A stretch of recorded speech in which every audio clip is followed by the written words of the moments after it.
Hello and welcome back to Continental Club Xtra, where we show Premier League fans exactly what they've been missing. I'm joined today by Michael McCubbin. McCubbs, are you well? Yes, not too bad, thanks, Deegs. How about yourself? Yeah, good. Excited to get into this. We've got a big topic to discuss because, as you are well aware, on Friday night, news broke that Juventus have been docked 15 points in Serie A following an investigation into the club's transfer activity. Now, it looked like that punishment was actually going to be about 9 points, and then it's been, brought forward or increased, I should say, and they are appealing this decision, but there is also a civil case that could mean that this situation gets even worse. So it does feel like there might be a potential where a few of their stars leave this summer. But McCubbs, before we get into that, what exactly have they been banned for? Yeah, so I mean, I'll read this kind of so I don't make any mistakes on this, because obviously you need to get the facts right on this. But yeah, Juve, they've been accused of fixing their financial results by artificial gains from club transfers, especially essentially, financial, wrongdoing.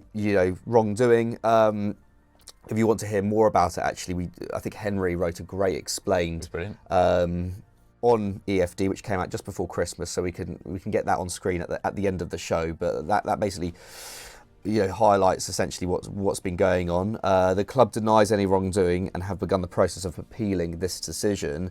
But there's also been individual punishments, haven't they? Notably Fabio Paratici, who former sporting director of Juve, now Spurs' sporting director. Has worked with Antonio Conte for the best part of the last decade. He's been banned for 30 months from Italian football. Former President Andrea Agnelli, who obviously resigned very recently, and former CEO Maurizio Arrivabene, have been banned for 2 years. 11 current or former executives have also received sanctions, including Pavel Nedved, who's been given an 8-match ban. It's all kicking off at Juve in this regard.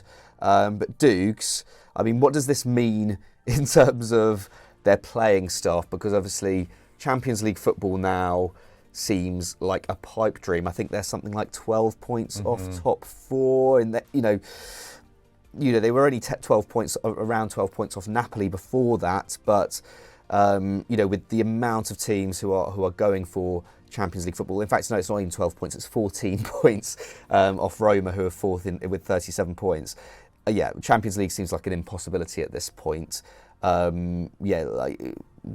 they going to need to clear out this summer, essentially? Well, the bad news is that their finances have been in a pretty bad way for a while, which is why we've seen Agnelli being so forceful behind the Super League, and it's why, there was a lot of pressure on this season, and they haven't been able to, get rid of Allegri at various points as well because of his contract and their financial situation. But last year they finished fourth and they posted a loss of 254 million euros, which was the biggest in Italy, in Italian history. They've already exited the Champions League and they have a Europa League knockout tie against Nantes next month. So that looks like their only way of securing Champions League football for next season is winning the Europa League. But there's Man United in there, there's Barcelona in there, there's Real Sociedad in there, there's a lot of good sides in the Europa League this year. So that doesn't feel like a guarantee whatsoever. So it feels like at least one of their big stars will leave this summer. And I thought we could run through some suggestions of where they could go. So for Dusan Vlahovic, Toba 28 says Bayern Munich, Will Pike 2 says Chelsea, Bangers and Smash 1, great name, says Milan, can't see that happening,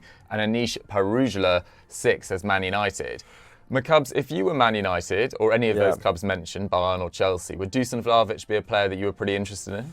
I would definitely sound him out. This is a guy who, he obviously cost Juve 70 million euros, so the club would want to get at least that back on him. Whether they're successful in doing so kind of depends on how desperate their situation is come the summer, I think. A lot can change between now and then, at least in terms of how they are perceived by other clubs around Europe in the transfer market. But I think he is probably in this market a 70 to 80 million euro striker. He's obviously had that amazing breakout season with Fiorentina. At Juve since last year, 16 goals and 4 assists in 36 games. That's actually pretty good in a Juve side which, in an attacking sense, have left a lot to be desired over the last 12 months, I think. As for where he would go, like you said, I think Milan wouldn't be able to afford that kind of fee. I actually think there's another player coming up who I think Milan might be able to take a gamble on. But yeah, there was talk about Man United. Obviously, they're in need of a centre forward this summer, but so are Chelsea as well. Depending on how that forward line, how that forward line develops. To be fair, like Nkunku might be the guy to take that centre forward position if they're spending, what they've spent on Mykhailo Mudryk. Are they actually going to spend that much again on a striker? Not so sure. And Bayern Munich as well. I think he'd be a great focal point for them. I think in many respects, probably Man United are the most in need of an elite number 9 at this moment in time.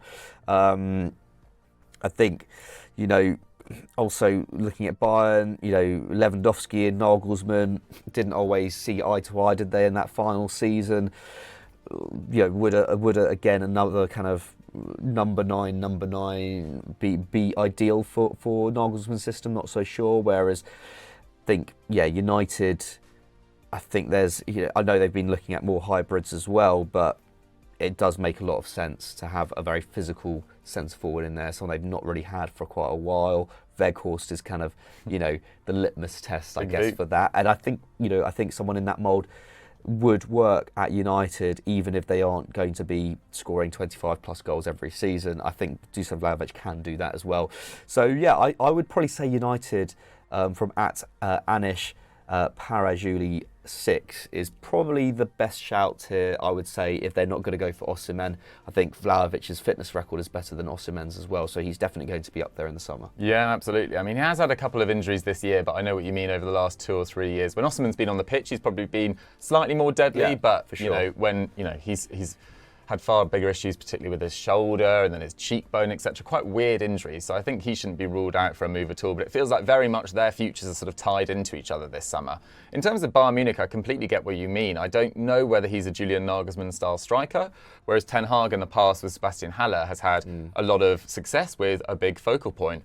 And Vlahovic is incredibly quick, he's incredibly strong, he's great at getting shots off, but he's probably not the best link player at the moment. It's still a little bit raw. He's not got massive passes per game. I think it's about 17, which is about the level of, say, Jamie Vardy over the last few years. But he's deadly when he gets the chance, and he's really sort of made Juve sort of semi-competitive at a time when they've been really struggling.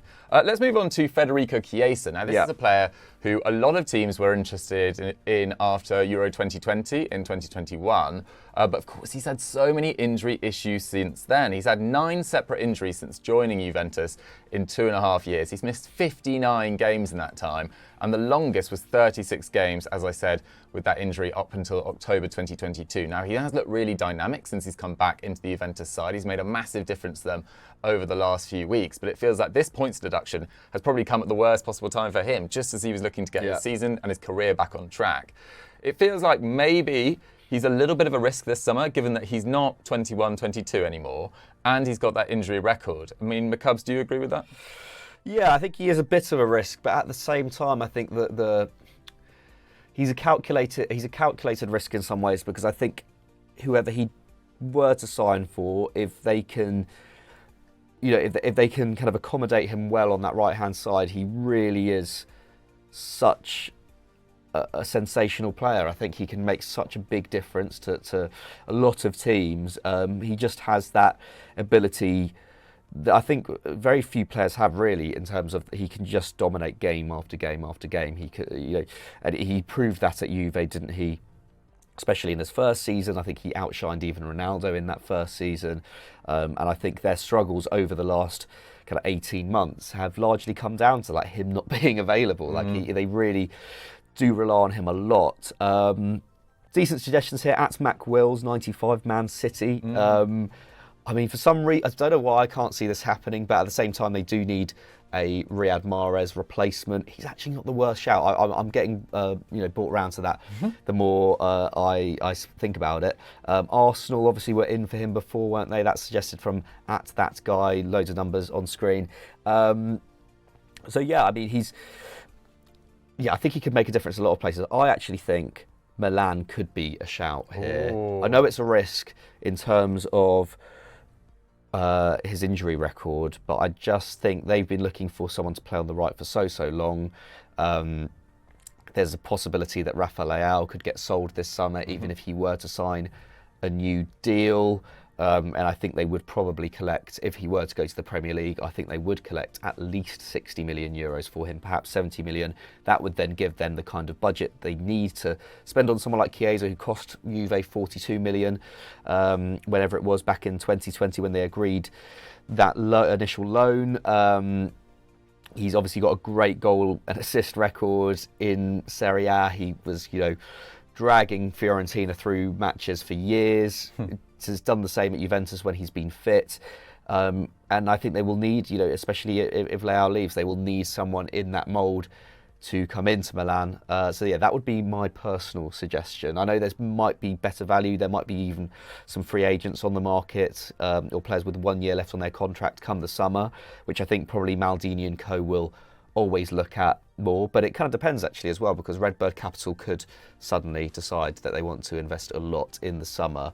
I know there's been a bit of pressure on them to do so. So yeah, I feel like Milan could be a shout for. There we have it. Yeah, as McCubb says, there are plenty of free agents on the market that are going to be pretty interesting. With Zaha, Marcus Thuram, Marco Asensio as well. And in a summer where a lot of Europe seemingly don't have that much available cash for them, they might be more attractive options than Chiesa with its injury record and the fact he's not a really young player anymore. He's still in his youth. And then Leao, Dembele, Vinicius Jr., Oyarzabal, Martinelli, of course, Rashford, Lozano and Nico Williams are all out of contract next summer. Now, we expect loads of those players to, particularly Rashford, Martinelli, Leao, less so Leao, but Dembele, they'll probably retain, and Vinicius Jr., they'll probably stay at their current clubs. But it'll be interesting to keep an eye on. Right, let's move on to our final one, which is Manuel Locatelli. Now, this is a player who we were big fans of at Football Daily when he was in his Sassuolo days. But McCubbs, it probably hasn't gone as swimmingly as people expected at Juve, but he does still have a lot to offer. Yeah, for sure. I don't think he's been particularly bad at Juve. I mean, he's still one of the first names on the team sheet, isn't he? Ranks 4th for minutes this season. 3 goals and 5 assists in 43 appearances. Not bad from the base of midfield either. But, he's completing almost half the passes he was in his final season at Sassuolo. His pass accuracy is a bit lower. I think, these are structural problems at Juve. The Juve midfield has been a little bit all over the place under Allegri. I think it has improved this season, especially with Rabiot coming back into form and playing in the centre once again. So I think there's that, and I think there's also the fact that at Sassuolo he was just the guy, wasn't he? He was the one receiving the ball from the centre halves. He was the one releasing the likes of Berardi up front with through balls. So he's had a different task to play here. There's one, I'd be interested to see who you'd like him to go to, but I really like this suggestion from @rshams, Brighton and Hove Albion. It's made for Locatelli, I think. Obviously, Basuma went last summer. Obviously, sadly, Mwepu had to retire, and now Caicedo surely is probably going to go by the summer as well. I know I can't remember who they've locked down. Another kind of hidden gem, I think, this January. I can't remember his name now. Let us know in the comments below who that is. I just saw that the other day, but I can't remember his name.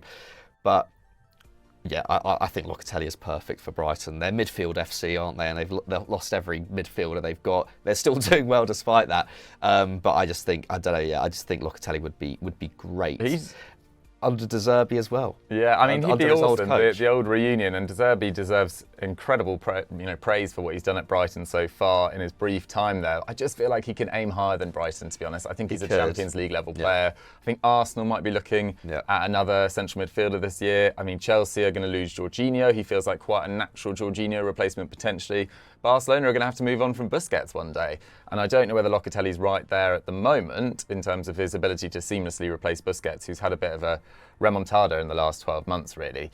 But yeah, the sound of a midfield with Locatelli, Gavi and Pedri is pretty mouth-watering going forward. So Brighton fans might not thank me for saying it, but I just don't think they're there yet in terms of attracting a player like Locatelli. Guys, though, we want to hear from you. What are your suggestions for these 3 players? Dusan Vlahovic, Federico Chiesa and Manuel Locatelli. What did you guys think of our suggestions? Get yours in the comments down below. And if you've enjoyed this video, don't forget to like it and subscribe to Euro Football Daily, and we'll catch you later in the week. Goodbye.